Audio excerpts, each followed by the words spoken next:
As a photographer, I was mainly shaped by cinema and almost a decade of traveling around the world. For me, it was always about breaking stereotypes and discovering things for myself. I was curious to see life from all kinds of different angles. My work usually speaks about the human condition, rebellion and pride, and aims to demystify the unknown.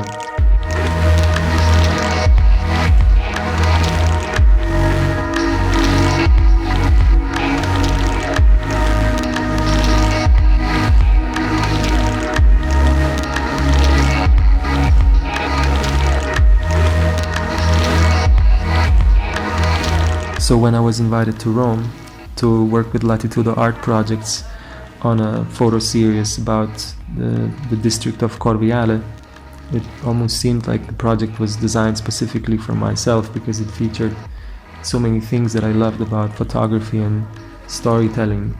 The location was fascinating, the people living there had a strong character, the whole place seemed surreal and haunting. It almost felt like it was not supposed to exist. On top of that, the theme was loosely based on Pasolini's book The Street Kids, from which we drew a lot of inspiration, and especially the dark black and white aesthetics. It was sort of an attempt to find the Pasolini's street kids in the present day.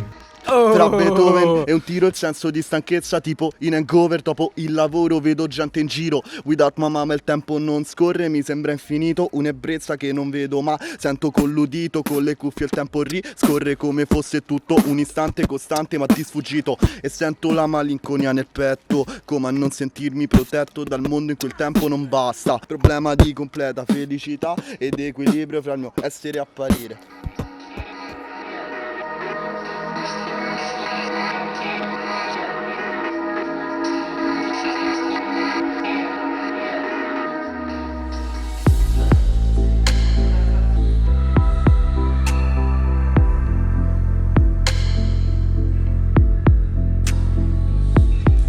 With my projects, I try to break the distance between art and public. I work with community through workshops and meetings.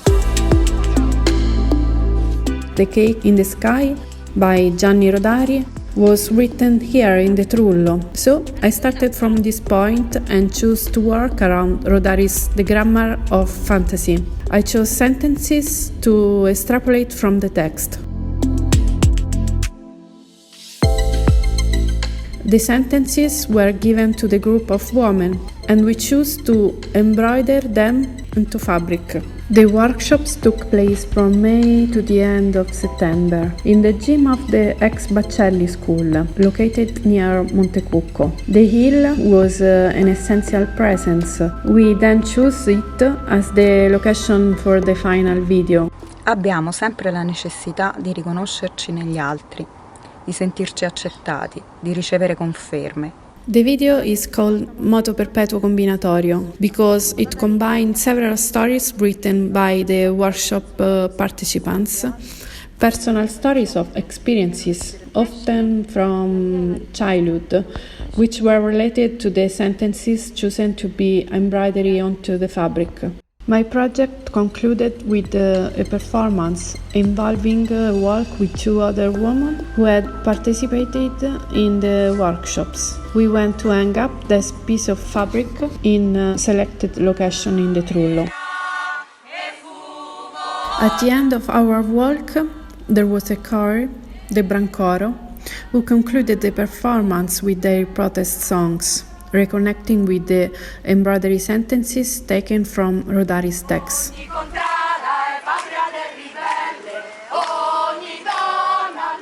The songs refer to the popular tradition of working women, creating another link with the work carried out with the neighborhood's female community.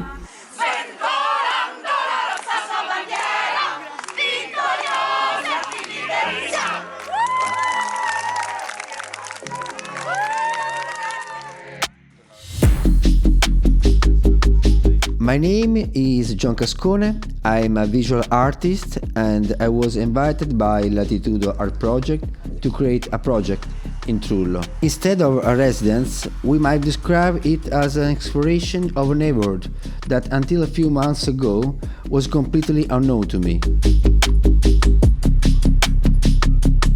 One of the first things I learned about this neighborhood was that both Rodari and Pasolini worked here in the 1960s. Another thing that I found very interesting in Rodari's work was his writing, which I immediately started to read, and my work actually initiated there. Alfa lanciò immediatamente un grido d'aiuto attraverso I fili di collegamento al gigante Beta. The project, which took on name Metamorphica, developed almost biologically. We then created a documentary by returning precisely to these places, almost with a desire to scientifically prove the veracity of the stories and their correspondence to the place we saw.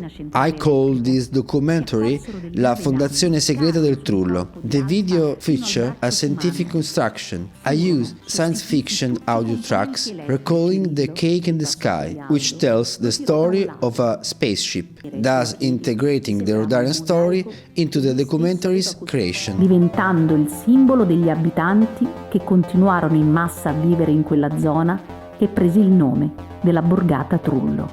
The other element I based my project on originated in the grammar as well as some place in the Trullo. Each of the participants wrote a story and we ended up with 7 stories total. Passavano per la scuola, frequentavano laboratori di scrittura e attività ricreative, ma nessuno si sedeva su quella sedia. I asked a figure skater from the Trullo to personally reinterpret those stories, transforming the intuition and sensation she had when reading the individual experts into motion, into dance movements.